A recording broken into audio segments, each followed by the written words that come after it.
On Tet's first afternoon, the house smelled of incense and sticky rice. Red envelopes were being passed around the table. Laughter echoed against the tiled walls. Then my mother-in-law stood up. Without raising her voice, she walked over and tossed a torn cloth bag at my feet. It hit the floor with a soft, humiliating thud. Inside was a small stack of wrinkled bills. "Go celebrate somewhere else," she said, like she was giving instructions to a delivery driver, not her son's wife. No one stopped her. My husband looked down at his tea. My father-in-law adjusted his glasses. The cousins stared at their phones. I bent down, picked up the bag, and felt the thinness of it in my hands. That was the moment I understood something. I wasn't being asked to leave. I was being dismissed. And I chose to leave quietly. I married into this family 3 years before that Tet. At first, everything felt polite. Not warm, just structured. There were rules about where shoes went, how tea was poured, who spoke first at dinner. I learned quickly. I watched carefully. I adjusted. Like anyone who's ever wanted to belong, I told myself small discomforts were normal. My husband was the eldest son. In his family, that meant responsibility. It also meant loyalty, mostly to his parents. I understood that. I respected it. But I also noticed something subtle. When I offered to help pay for repairs around the house, my contribution was accepted without acknowledgement. When I suggested celebrating Ted at our apartment one year, the idea was dismissed without discussion. When decisions were made, they were made around me, not with me. Have you ever noticed that shift? The moment when you're present, but not included? I told myself not to overthink it. Every weekend, we visited their home. I brought fruit, pastries, sometimes small gifts. I folded napkins. I washed dishes. I smiled at relatives who asked when we would finally start having children. My mother-in-law often corrected small things, the way I chopped vegetables, the way I arranged flowers, the way I addressed distant relatives. "It's our tradition," she would say, and I would nod, because I believed patience would earn me space. But patience, I slowly realized, was being mistaken for permission. The first real crack came months before that Tet. We were sitting at dinner when my sister-in-law joked that I must be lucky to marry into the family without bringing much to the table. Everyone laughed. Even my husband smiled faintly. I laughed too. What else could I do? Later that night, I asked my husband if he thought that was fair. "They're just joking," he said. "Don't be sensitive." Sensitive. That word stayed with me longer than the joke. I began noticing patterns. If I arrived early to help prepare a meal, my help was expected but never acknowledged.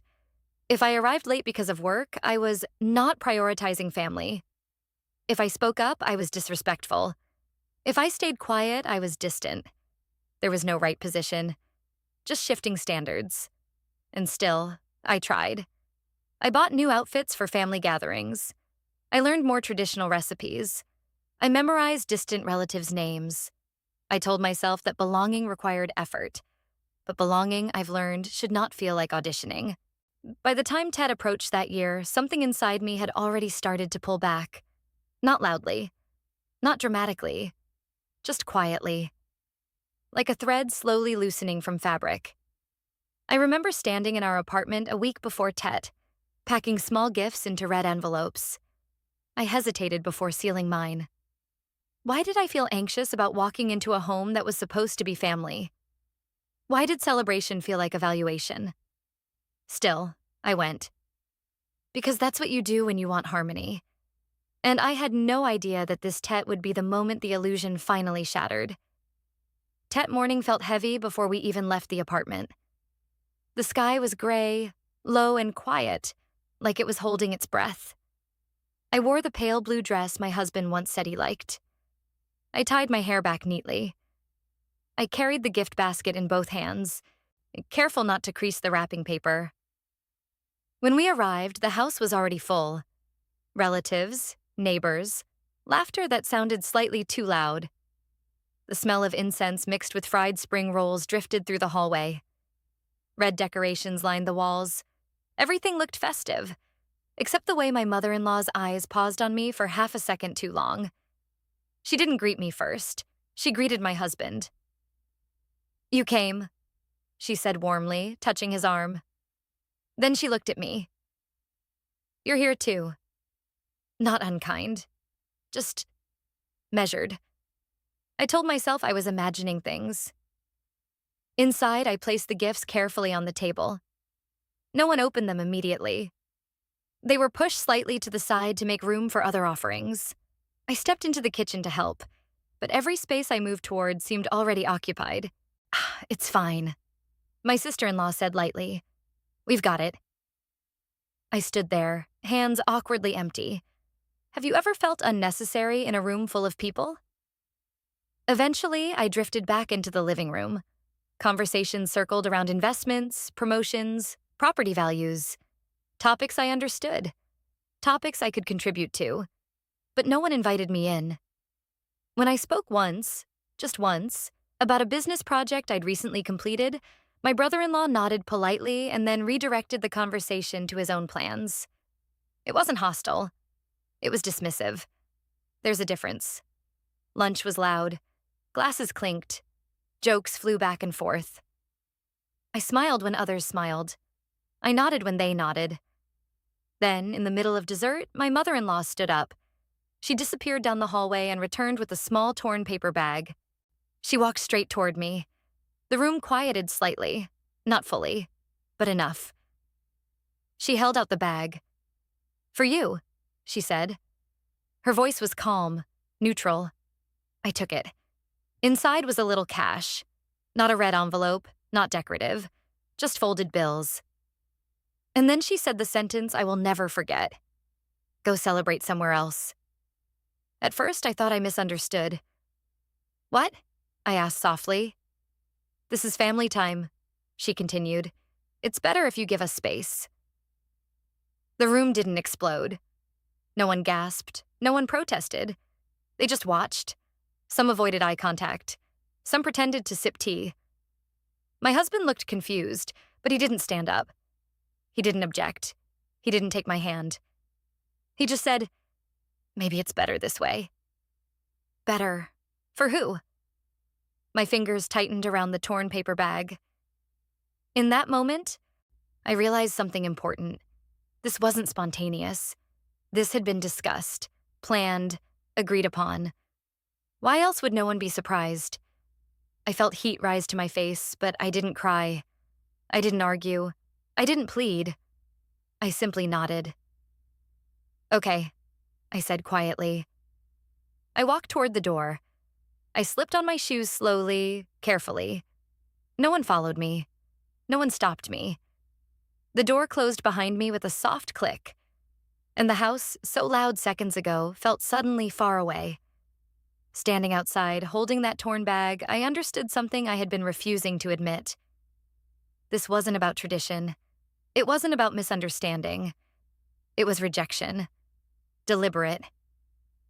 And as I walked down the street alone on Tet afternoon, one question kept circling in my mind.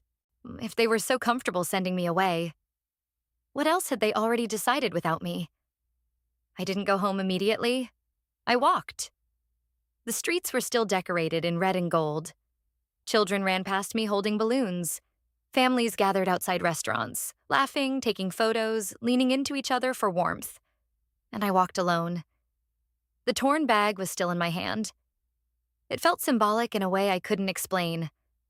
Thin, disposable, easy to replace. I sat down on a quiet bench near the river and finally opened it again. The cash wasn't much. Enough for a modest dinner somewhere. Enough to make it look like generosity. Have you ever received something that was meant to dismiss you? That's what it felt like. Not a gift. An exit ticket. I replayed the moment in my mind. My mother-in-law's tone. My husband's silence. The way no one moved to stop me. The clarity was uncomfortable. This wasn't the first time I had been sidelined. It was simply the first time it was done publicly. I thought back to small gatherings where decisions were made without consulting me. To times my contributions were minimized. to conversations that paused when I entered the room. This was just escalation, a pattern becoming visible. My phone buzzed. A message from my husband. "Are you okay?" That was it. Not "I'm coming after you." Not "this isn't right." Just, "Are you okay?" I stared at the screen. How do you answer that? If I said no, what would change? If I said yes, what would that mean? I typed back, "I'm fine." Because in that moment, something inside me had shifted. I wasn't heartbroken. I wasn't even angry. I was clear. Clear that belonging shouldn't require humiliation. Clear that love shouldn't depend on obedience. Clear that silence, mine or theirs, had consequences. As the sun began to lower, the sky turning soft orange, I made a decision. Not loud, not dramatic, but firm. I wouldn't beg for a seat at their table anymore. If they thought sending me away would shrink me, they misunderstood something fundamental. They had mistaken quiet for weakness, and they were about to see the difference. That evening, I didn't book a hotel. I went to my sister's apartment instead. She opened the door, took one look at my face, and didn't ask questions. She just stepped aside and let me in. The warmth inside her small living room felt different from the house I had just left. Simple. Honest. No performance. I placed the torn bag on her kitchen counter. She glanced at it. "That's it?" she asked quietly. I nodded. We sat in silence for a while, the kind that doesn't need filling. Later that night, my husband called. His voice sounded tired. Not guilty, just tired. "You embarrassed my mother," he said gently. "You could have handled it better." I closed my eyes. Handled it better. How exactly should I have handled being dismissed like unwanted luggage? I asked him one question. "Did you think it was right?" There was a pause. "I didn't want to cause a scene," he replied.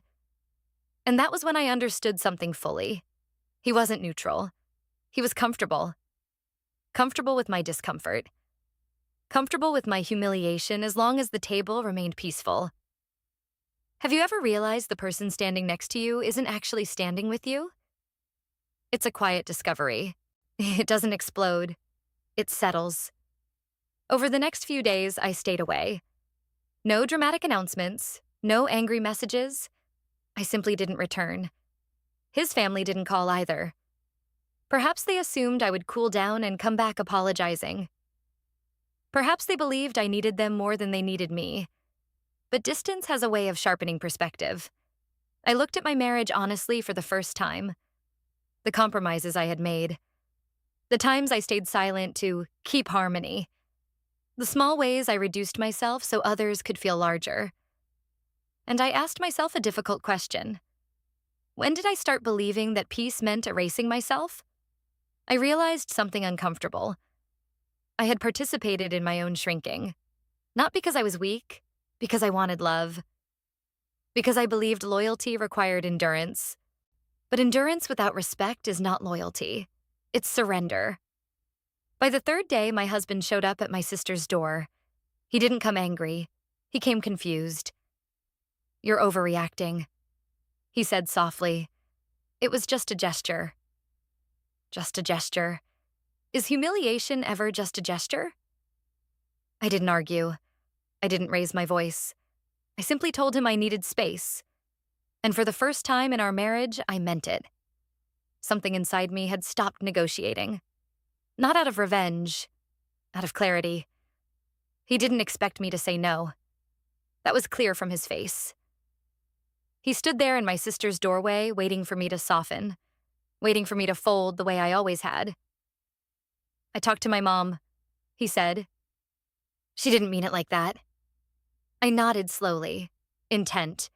That word again.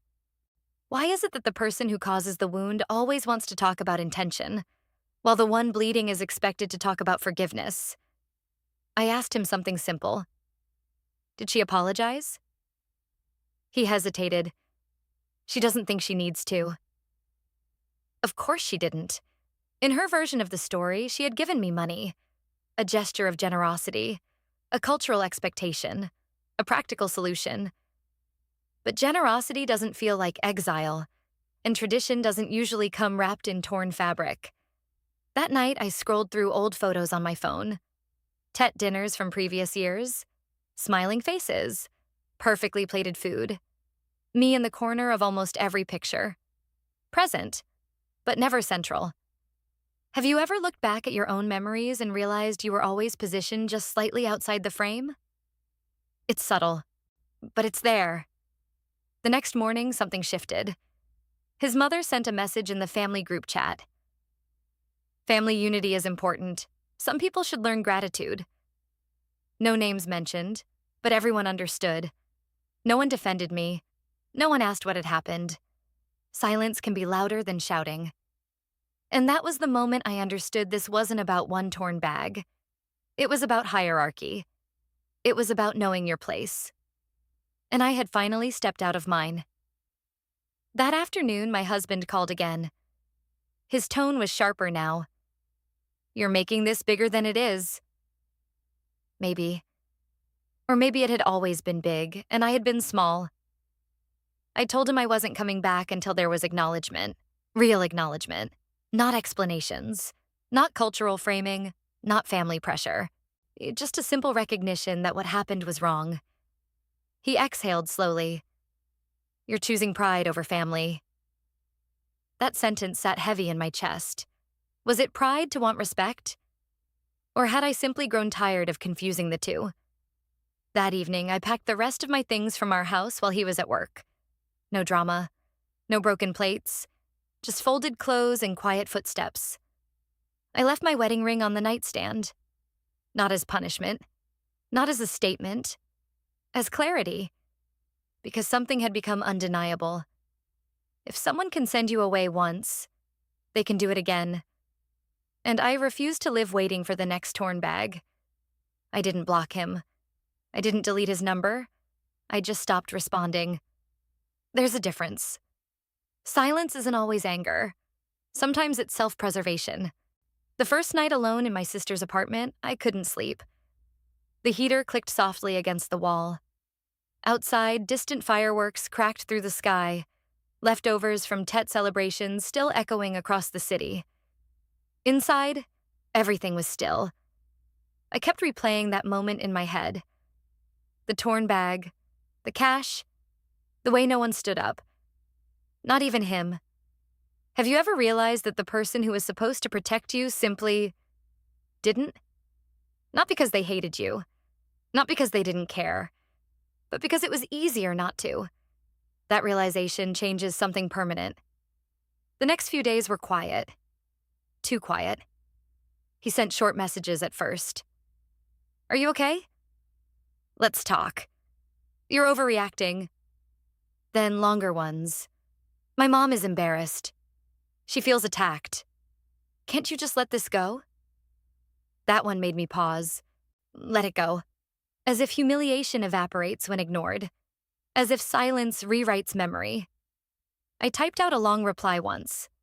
I deleted it. I typed another. Deleted again. Then I sent one sentence. "I don't need her approval. I need your respect." He didn't answer for hours. When he finally did, it wasn't what I expected. "I don't know how to choose." Choose? Between what? Between your wife and your mother? Between comfort and courage? Between habit and fairness? Or maybe he wasn't choosing between people. Maybe he was choosing between peace and accountability. And accountability is always louder. That weekend, I returned to the house while he was gone to collect a few documents. The air inside felt unfamiliar, like a place I had once lived but no longer belonged to. The dining table was exactly as we'd left it, and 2 chairs slightly pulled out, a fruit bowl untouched. Our life paused. I walked through each room slowly. Bedroom, kitchen, living room, not searching, just noticing. Notice how quickly love turns into negotiation when respect disappears. I didn't cry. That surprised me. Instead, I felt something steadier. Not anger, not sadness. Clarity.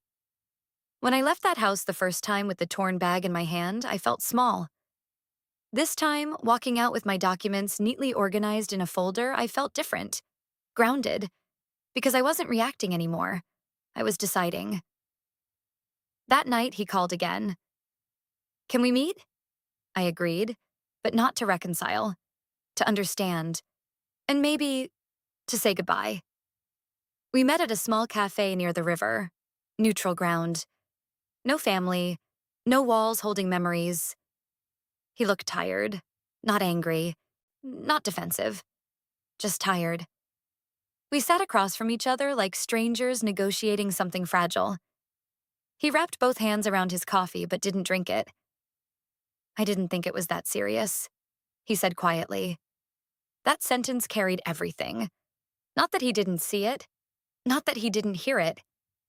He just didn't measure it the same way I did. Have you ever realized the person beside you is living a completely different version of the same story? For him, it was tradition. For me, it was rejection. For him, it was keeping peace. For me, it was losing dignity. I grew up in that house, he continued. That's just how things are. And there it was. That's just how things are. The most dangerous sentence in any relationship. Because it means nothing will change. I didn't argue. I didn't raise my voice. I simply asked, if our daughter stood where I stood that day, what would you tell her? He froze. That question did what my explanations never could. He looked down at the table. His fingers tightened around the cup.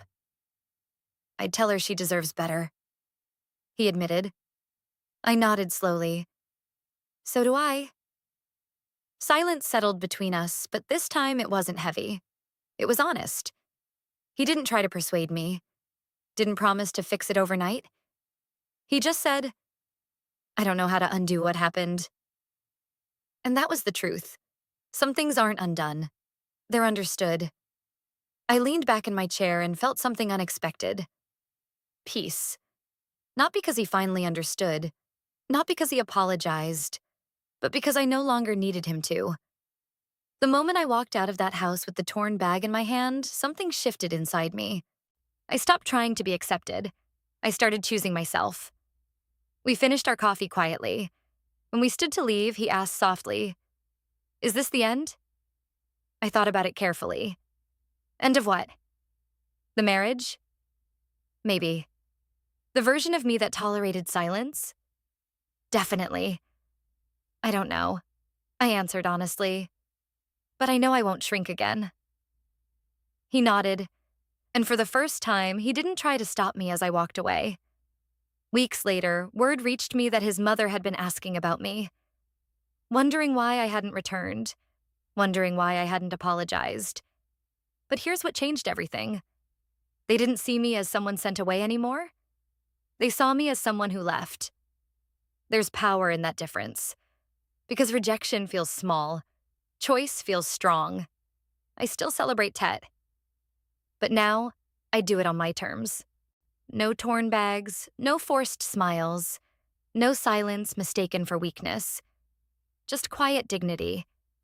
And if this story feels familiar, if you've ever stood in a room where you were tolerated but not valued, remember this. You are allowed to leave spaces that make you feel invisible. You are allowed to expect respect. And you are allowed to walk away calmly, without explaining your worth. Sometimes the most powerful response isn't revenge, it's distance.